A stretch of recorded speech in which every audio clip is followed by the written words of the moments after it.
읽어주는 남자입니다. 윤석열 대통령이 조 바이든 대통령과 함께 한미 정상회담을 갖고 윤 대통령이 국빈 방문 일정 수행 중입니다. 노래 한 소절 즉석에서 권유를 받았습니다. 윤 대통령이 잠시 머뭇하는가 싶더니 팝송 아메리칸 파이 돈 맥클린 노래죠. 열창을 했습니다. 반응이 굉장히 현지에서 뜨거웠다고 합니다. 잠시 후에 그 장면 직접 보겠습니다. 오늘 조간신문 4가지 키워드 준비되어 있습니다. 함께 보시죠. 먼저 첫 번째 키워드부터 공개하겠습니다. 첫 번째 키워드는 실행. 동아일보 3면이 쓰고 있는 기사인데 워싱턴 선언을 양국 정상은 채택했죠. 그 선언에 대한 첫 실행이 되겠습니다. 어떤 걸까요? 북한에 대한 강력한 경고의 메시지를 담아 미국의 전략 핵 잠수함이 수주 내에 한반도에 전개된다. 오늘 동아일보가 집중 보도하고 있습니다. 동아일보는 워싱턴 선언의 실행, 바로 한미가 이 선언에 대한 실행에 나섰다라고 의미를 동아일보는 풀이했습니다. 북한이 핵 공격된 즉각 보복할 수 있고 북한 정권의 몰락을 초래하게 될 것이다 라는 초강경 경고의 메시지도 나온 바 있는데 핵 잠수함이 한반도에 전개된다. 아마 북한 김정은이 가장 긴장하고 있을 것 같습니다. 이어서 다음 키워드입니다. 두 번째 키워드 살펴보시죠.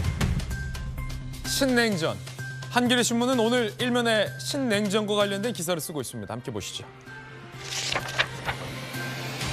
전방위 미국 밀착, 신냉전 최전선에. 한겨레 신문은 미국과의 관계가 그리고 우방 외교의 돈독함이 깊어지는 건 좋으나 신냉전 전선에 제일 앞에 쓰는 것 아니냐라는 우려를 나타내고 있습니다.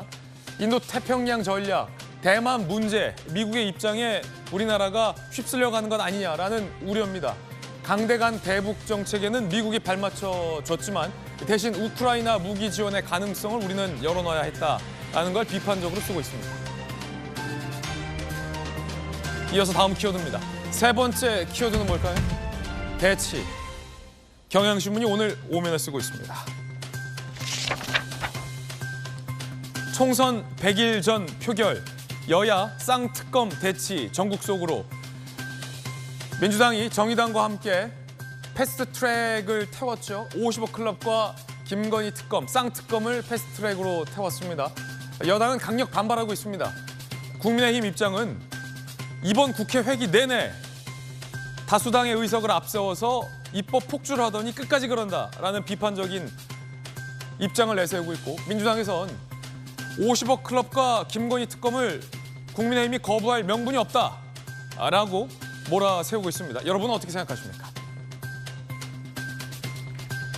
이어서 다음 키워드입니다. 네 번째 키워드 살펴보겠습니다. 네 번째 키워드는 우선 중앙일보 8면입니다. 전세 사기 피해자들의 피해 규모가 점점 커지고 극단적 선택까지 나오고 있는 가운데 정부가 특별법을 공개했죠. 피해자에게 살던 집을 우선 매수할 수 있는 그 권리를 준다라는 방침입니다. 전세 사기 피해자들의 가장 큰 우려는 살고 있는 집에서 쫓겨나지 않게 해달라는 건데 이걸 반영한 걸로 보입니다. 매입을 원하지 않을 경우도 있을 거 아닙니까? 그럴 경우에는 LH가 대신 매입해서 임대해주는 방향도 이번에 마련됐습니다. 모쪼록 전세 사기로 피해 입은 분들에게 긴급한 대책이 마련되기를 바랍니다. 지금까지 신문 읽어준 남자였습니다.